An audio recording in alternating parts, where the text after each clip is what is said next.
So is complementary and alternative medicine part of my life? Yeah, I'd have to say that it is. As a physical therapist, I tend to treat people holistically. I spend a lot of time listening to them and getting to know who they are.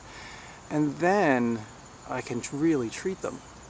And when I do treat them, I honestly put my hands on them. Actually, I put my whole self into them.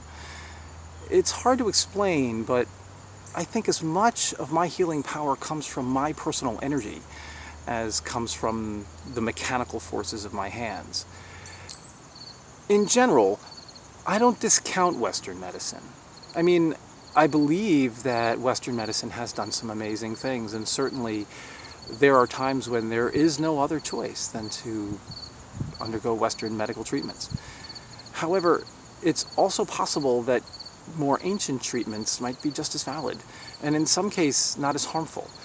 Very often in Western medicine we make a trade-off between harm and help.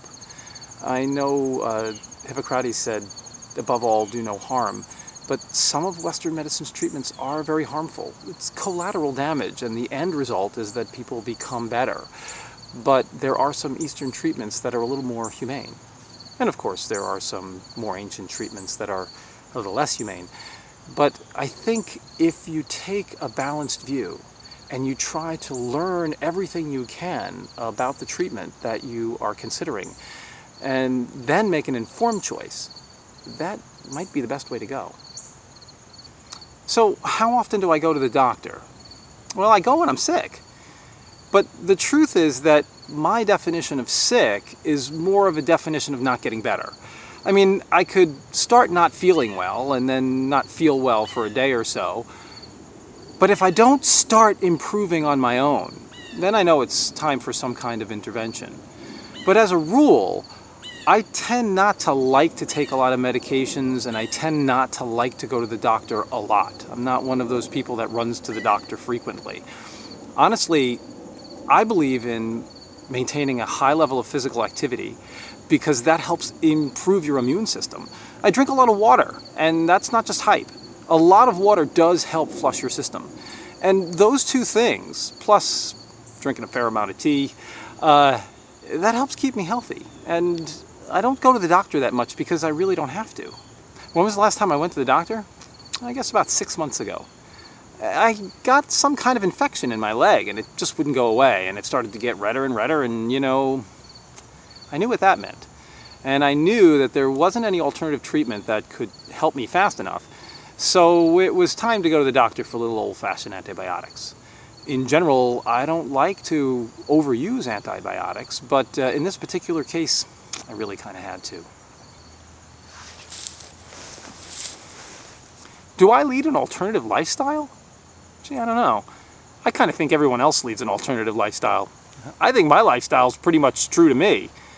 I get up early every morning, sometime around 3:30, 4 o'clock, and I do some exercise, usually kayaking, around a little island that's near my house. You might get to see it later. Then I tend to cook most of my own food, or my wife does, but I don't eat out much, and I don't eat a lot of processed foods. My diet tends to be mostly vegetables. In fact, I'm a vegetarian, really more of a vegan. But I'll try anything, especially once. So that means I'm not really eligible for the vegan membership card. But I do tend to stay mostly vegan, and that's my lifestyle. I eat mostly vegetables, and most of them are grown here locally. Luckily, I live in a place that grows a lot of really cool vegetables. So, is my lifestyle alternative? Maybe, but it's true to me. If I had a life-threatening illness, would I seek alternative medicine solutions? Well, I did have a life-threatening illness. I was about 2 hours from death about 7 years ago, and I ended up having surgery. I had peritonitis real bad, and I had a white count of 41,000. And what that meant was I was dying. And I didn't really have a lot of time to go seek out alternative medicine solutions. As a matter of fact, I really was a little delirious. But I guess if I had a life-threatening illness and I had time, it would be about making the best decision for me. Whether it be Western medicine or alternative medicine, it would be about making the right choice. And that would require getting all the best information. And some of that information might be just my intuition, and some might be from science. But either way, by the time I made that decision, I would be sure that it was the right decision for me. Western or alternative medicine, it doesn't really matter, as long as it feels right to me.